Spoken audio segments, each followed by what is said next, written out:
Good morning everyone, সবাই কেমন আছো? আশা করি সবাই ভালো আছো। হাসি লাইফস্টাইল ব্লগে সবাইকে অনেক অনেক স্বাগত। আবারও চলে এসেছি নতুন একটা ভিডিওতে। তো দেখতে পাচ্ছ একেবারে সকালবেলায় বেরিয়ে গেছি। সকাল বলতে এখন বাজে ভোর 5:30। তো এখন ভোর বললেই চলে, কারণ শীতের সময় এখন কিন্তু বেলাটা অনেকটাই আর কি ছোট। তো সেই জন্য রাতটা কিন্তু বড়, আর এখন 5:30 মানে অনেকটাই রাত। এতটাই কুয়াশা পড়েছে দেখতে পাচ্ছ, পুরো চারিদিকে একেবারে কুয়াশা কুয়াশা ভরে গেছে। আর এখন আমি বেরিয়েছি, তো চলো দেখা যাক। মানে এত কুয়াশা দেখতে পাচ্ছ চারিদিকে একদম, মানে কি বলবো, আমি তো বেরিয়েই দেখতে পাচ্ছি যে এরকমই অবস্থা। মানে সকালটা পুরো একবারে কুয়াশায় ভরে গেছে, আর শীত যেন আবার ঘুরে ঘুরে আসছে। আর এই যে কোকিলের দেখো, ডাকটা শুনেই মনে হচ্ছে কিন্তু একেবারে বসন্ত চলে এসছে। তো তারপরে কথা বলতে বলতে দেখতে পাচ্ছ আমি চলে এসেছি একদম থানার মোড়ে। আর এটা আমাদের থানার মোড়, আমাদের ক্যানিং থানার মোড়। তো যাই হোক, আমি একটু ঠাকুর দর্শন করে নেব, আর তারপরে কিন্তু দিদির জন্য অপেক্ষা করব। তো দেখতে পাচ্ছ চারিদিকে একেবারে ফাঁকা, কারণ এখন ভোরের টাইম। দিদির জন্য একটু অপেক্ষা করব, তারপরে কিন্তু আমরা চলে যাব। দিদি আসছে, তো দিদির জন্য আমি একটু অপেক্ষা করছিলাম। একদম পুরো ফাঁকা, একদম সকালটা একদম ফাঁকা হয়ে গেছে, প্রচণ্ড মানে কুয়াশা বাইরে, আর একদম রাস্তাঘাট ফাঁকা। আর ভোরের টাইম তো দেখতেই পাচ্ছ, মানে কি বলবো, একটা লোকজনেরও মানে সমাগম নেই। ভোরের টাইমে তো এতটা সকালে কেউ ওঠে না, আমরা বেসিক্যালি সবার আগেই উঠি সবসময়। এসেছে, সকালের কোকিলের ডাকটা কিন্তু খুব সুন্দর লাগছে। দেখো, বোঝো অবস্থা, কি কুয়াশা। ইয়ে, আগে হানিমুন তারপরে বিয়ে। ঢুকবো সেরকম, দেখো কুয়াশা শুধু কিরকম আসছে, দেখো দিদি, ও দিদি দেখো, এই দেখো ক্যামেরা,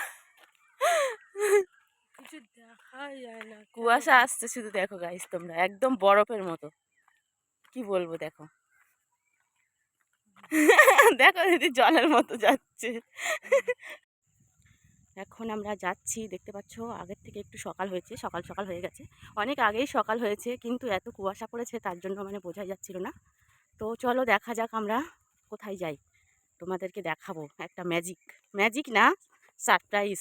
চলো দেখতে কুয়াশাটা থাকো। তোমরা এই নিশ্চয়ই যে দেখতে পেয়েছো, মানে এরকমই কুয়াশা কাশ্মীরেও দেখা যায় না। আর বরফের মতো একদম জলের মতো ঝরে ঝরে পড়ছে। তো যাই হোক, এখন আমাদের যেই উদ্দেশ্য, তো সেটার কাছে যাব। তো চলো তোমরা ভিডিওটির সাথে থাকো, আর স্কিপ করো না, পুরো ভিডিওটা দেখতে থাকো। তো ভোরের বেলা ওঠার কারণটা তোমরা নিশ্চয়ই বুঝতে পারবে, কারণ সকালটা কিন্তু মর্নিং ওয়াক টাইম। আর আমরা এসেছি কিন্তু সজনে ফুল কুড়াতে। তো চলো সজনে ফুল চুরির ব্লগটা তোমাদের সাথে শেয়ার করি। আর এই ব্লগটা তোমরা কারা কারা শেয়ার করবে জানি না, বাট এটা কিন্তু আমরা চুরি করতে এসেছি দেখতে পাচ্ছ। আর যদি দেখতে পারে আমাদেরকে কি হবে তার কোনো ঠিক নেই। তো চলো ঝটাপট কিন্তু এখন গোটাতে হবে। আর শুধু আমরা না, এখানেও অনেকেই আসে চুরি করতে। তো আমরা ফার্স্টে চুরি করতে আসলাম, তো দেখা যাক আমাদের চুরিটা কি সাকসেসফুল হয় নাকি আমরা ধরা পড়ি।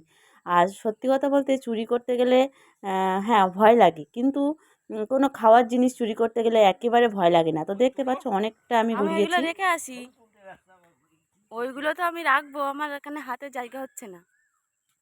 দেখো সজনে ফুলের লাইন, সবাই সজনে ফুল কুড়াচ্ছে। আর সজনে ফুল কিন্তু খুবই ভালো লাগে এবং খুবই উপকারী। আর আমাদের এখানে কিন্তু মানে খুব একটা গাছও নেই যে আমরা সেখান থেকে নেব, মানে আমরা যেখানে আর কি প্র্যাকটিস করতে আসি, তো সেইখানে কিন্তু এই গাছগুলো হয়েছে। আর দেখতে পাচ্ছ সবাই মিলেই কিন্তু আমরা গোড়াচ্ছি, আর দিদিও আছে, আমিও আছি। আর অনেক কিন্তু পড়েছে, মানে গাছের গোড়ায় একেবারে সাদা হয়ে গেছে।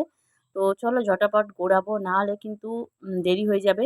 আর অনেকটা ভোরে বেরিয়েছি, তো চলো এখন দেখতেই পাচ্ছ আর এখনো গোড়ানো বাকি আছে। এখন ডাঁটা হয়ে যাচ্ছে, সজনে ফুলের সিজন কিন্তু প্রায় শেষের পথে, কারণ এখন গাছে একেবারে ডাঁটা ডাঁটা হয়ে গেছে। আর সজনে ফুলের এই লাস্ট সিজন চলছে। তো চলো আমরা আরও 2-3 বার নিয়ে গেছিলাম এখান থেকে, তো আজকে আবার আসলাম। আর এখানে সবাই কিন্তু আসে, এখানেই কিন্তু গোড়ায়। আর আমি সজনে ফুল গোড়াতে গোড়াতে কিন্তু বদমাশি শুরু করেছি, আমার সবসময় যেটা হয় আর কি। দেখতে পাচ্ছ গাছের উপরে উঠে কেমন করছিলাম। তো যাই হোক, তারপরে এখন আমি ওইখান থেকে কিন্তু নেমে গেলাম।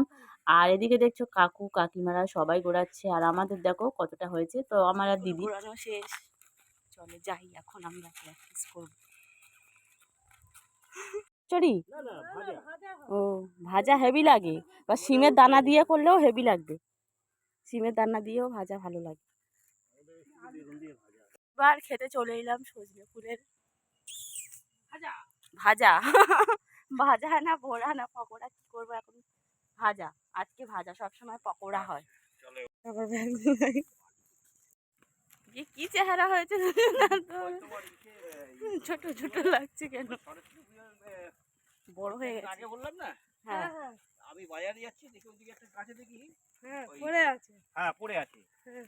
তখন মানে খেয়াল ছিল না, মনে ওই মাথায় বাজারটা হাতে রেখে ওই মতো আর কি সাইকেল নিয়ে এসছে। সে আপনাকে বলে বোঝাতে পারবো না।